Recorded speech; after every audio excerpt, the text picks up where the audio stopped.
Everyone, welcome to my YouTube channel. આજે હું બનાવું છું ખજૂર પાક। તેમાં શું શું ઇન્ગ્રેડિયન્ટ્સ જોઈએ એ હું તમને બતાવું છું। કિલો એક ખજૂર છે અને 250 થી થોડોક ઉપર માવો છે અને ખજૂરના ઠળિયા કાઢી લેવાના અને માવોને ખમણી નાખવાનો।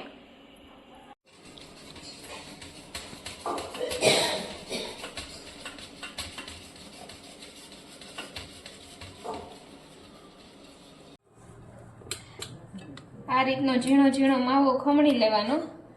પછી માવો ખમણાઈ જાય એટલે ગેસ ચાલુ કરી અને થોડુંક આમાં નાખવાનું ઘી।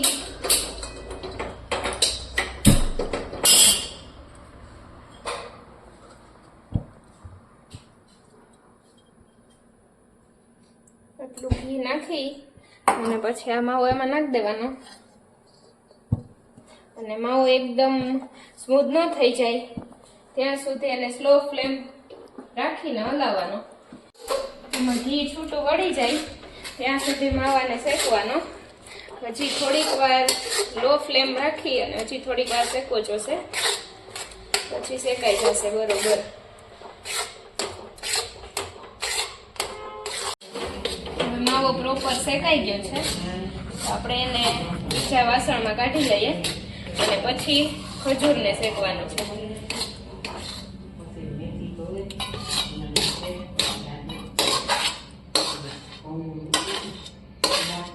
હવે 2 ચમચી જેટલું ઘી નાખવાનું અને પછી ખજૂર ક્રશ કર્યા હોય ને એ ખજૂર નાખી દેવાના।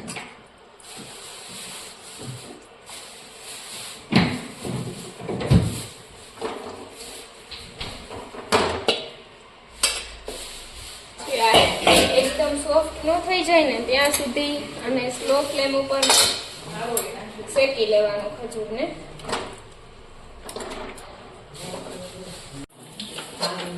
ખજૂર હવે સોફ્ટ થવા માંડ્યો છે, હજી થોડીક વાર લો ફ્લેમ રાખી આપણે થોડીક વાર હલાવશું એટલે પ્રોપર સોફ્ટ થઈ જશે।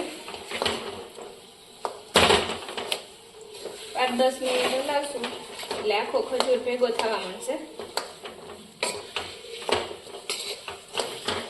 એકદમ સોફ્ટ થઈ ગયો છે।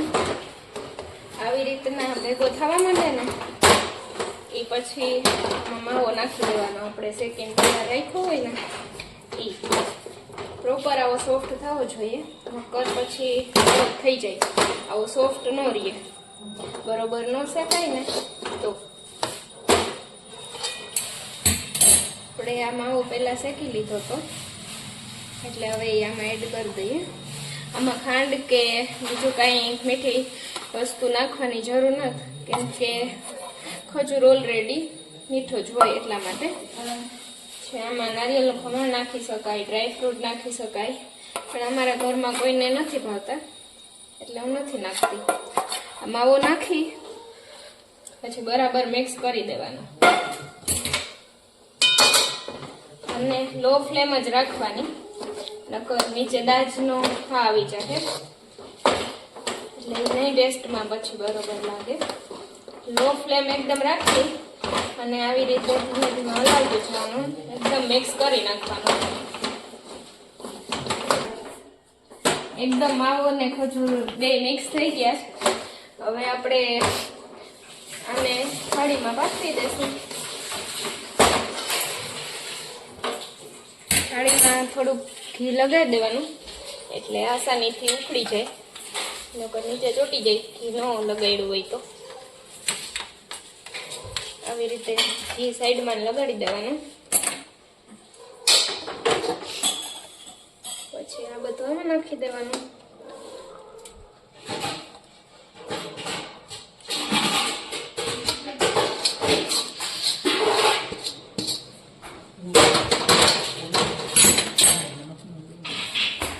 એકદમ ઘી લગાડી અને આમ થાળીમાં હરખું કરી દેવાનું ઉપર, કે આમ ક્રીઝ કે ન પડવી જોઈએ, વ્યવસ્થિત આમ હરખું લાગવું જોઈએ।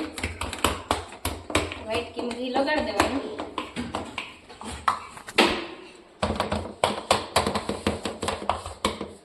અમે ઢેફલી બાળવાનું કેન્સલ કરીને આની લાડુડી બનાવી નાખી અને લાડુડી બનાવી આ વીરાબેને। વીરાબેન હાઈ કરી દો તો। કેવું લાગ્યું તમને લાડુડી બનાવીને? હરખી બનાવી ને? હા હરખી બનાવી. હા તો હવે આને ભરવા માંડો. આમાં ડબરામાં ભરવી ને? હવે બોલું શીખડાવે કે એની રીતે કેમ ઢોકળા બનાવાય અને એ બધા ઇન્ગ્રેડિયન્ટ્સ કે હું બધું નાખતી જાઉં. બસ એટલી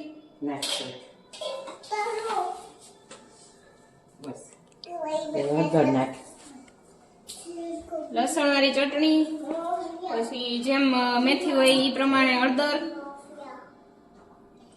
પછી ધાણા જીરું નાખે, પછી ધાણા જીરું, પછી વઘાણી, પછી વઘાયણી નાખવાની, પછી તેલ મીઠું નાખે. મીઠું તમે જેટલું ખારું ખાતા હોય એ પ્રમાણે મીઠું નાખી દેવાનું.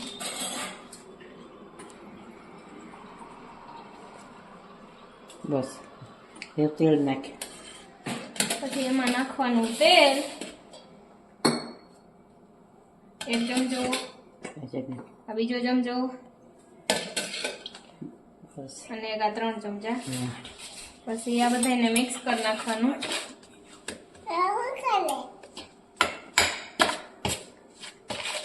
ચમચેથી આપણો મેળ આવશે ને એટલે હાથેથી કરવા માંડીએ અને મિક્સ. બધું સરખું મિક્સ કરી લેવાનું. આમ ચટણીના આમ ગાંઠા કે ન રહેવા જોઈએ. પછી એમાં નાખવાનું પાણી. નાખવું હજી? હા એ ચેક નાખે બસ. અને પછી એમાં નાખવાની મેથી. આમ બરાબર હલાવતું જવાનું. મેથીમાં બધો એ મસાલો મિક્સ થઈ જાય એવી રીતના. અમારે થોડાક ઝાઝા મેથી વાળા ખાય. તમે કઈ રીતના બનાવો એ કોમેન્ટ કરજો. અમે તો આવી રીતના બનાવીએ મુઠિયા ઢોકળા. પછી ઘઉંનો જાડો લોટ નાખવાનો, ચારી લેવાનો એટલે એમાં કઈ કણકી કે હોય તો એ આવે નહીં. એમાં ખાવામાં ને આમ થોડા ખારા બને.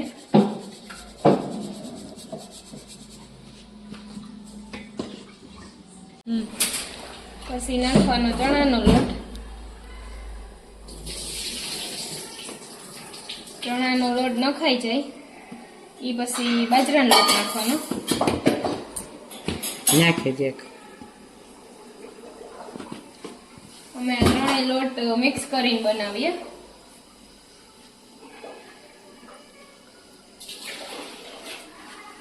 હું આદુ લસણની પેસ્ટ નાખતા ભૂલી ગઈ હતી એટલે હવે ઉપરથી નાખું. ને તો પેલા મસાલો કરતા હોય ને ત્યારે જ નાખી દેવાનું એટલે થોડો ટેસ્ટ સારો આવે. પછી આ બધાને છે ને મિક્સ કરી લેવાનું, પેલા લોટને ને આ મેથીને.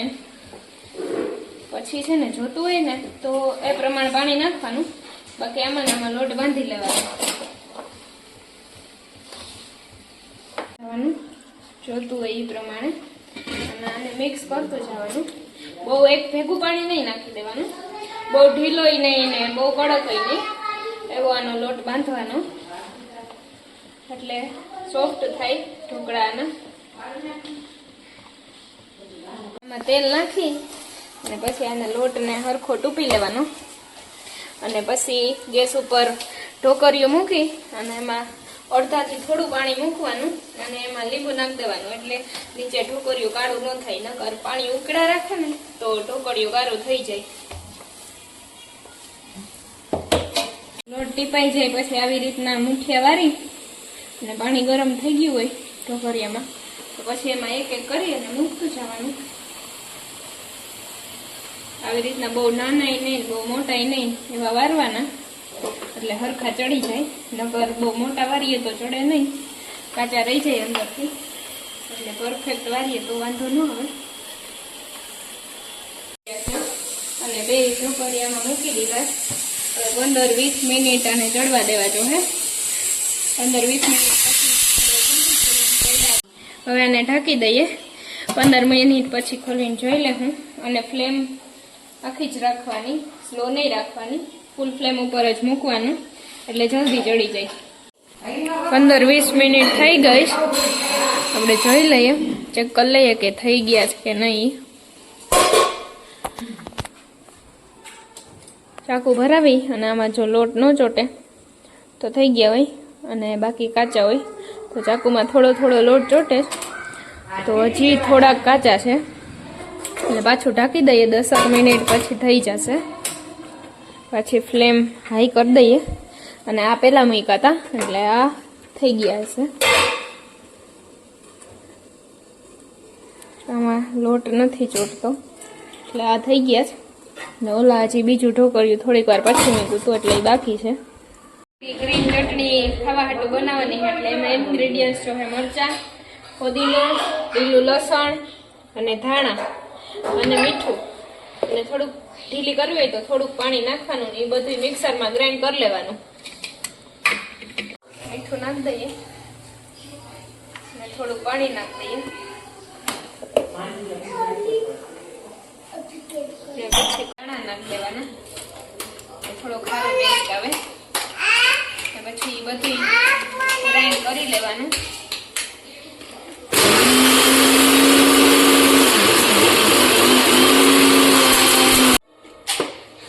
ગ્રાઇન્ડ થઈ ગઈ છે ચટણી, એને કાઢી લેવાની વાટકામાં. બીજું કંઈ નાખવાનું નથી, ખાલી એક મીઠું જ નાખવાનું છે. ચડી ગયા હતા ને પછી ઠરવા મૂકી દીધા અને હવે એને સુધારી નાખું. પછી વઘારમાં દઈ જો આવા જાળીદાર થઈ જાય, વ્યવસ્થિત ચડી જાય એટલે પછી સુધારી અને એનો વઘાર કરવાનો છે. બાકી થોડી મૂકી દીધું અને 2 પાવડા જેટલું તેલ નાખી દઈએ અને પછી કરી નાખીએ વઘાર ઢોકળાનો. હવે ઢોકળાનો વઘાર કરી નાખીએ. તેલ થઈ ગયું, જીરું અને રાઈ અને વઘારણી અને લીમડો એટલું નાખવાનું છે. રાઈ જીરું ફૂટી ગયા, હવે એમાં નાખી દઈએ ઢોકળા.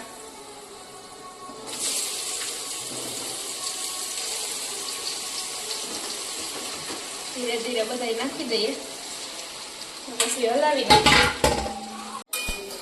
વઘાર કરી નાખ્યો અને હવે આને પ્રોપર હલાવી નાખીએ એટલે વઘાર આખાઈમાં સરખો ભળી જાય.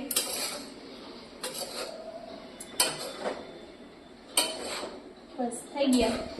મેં 2 રેસીપી શેર કરી અને આગળના વ્લોગમાં તમારે શું જોવું છે એ મને કોમેન્ટમાં કહેજો. અને હજી સુધી મારી ચેનલને સબસ્ક્રાઇબ ન કરી હોય તો સબસ્ક્રાઇબ કરી નાખજો અને લાઈક કરજો અને શેર કરજો. Bye bye.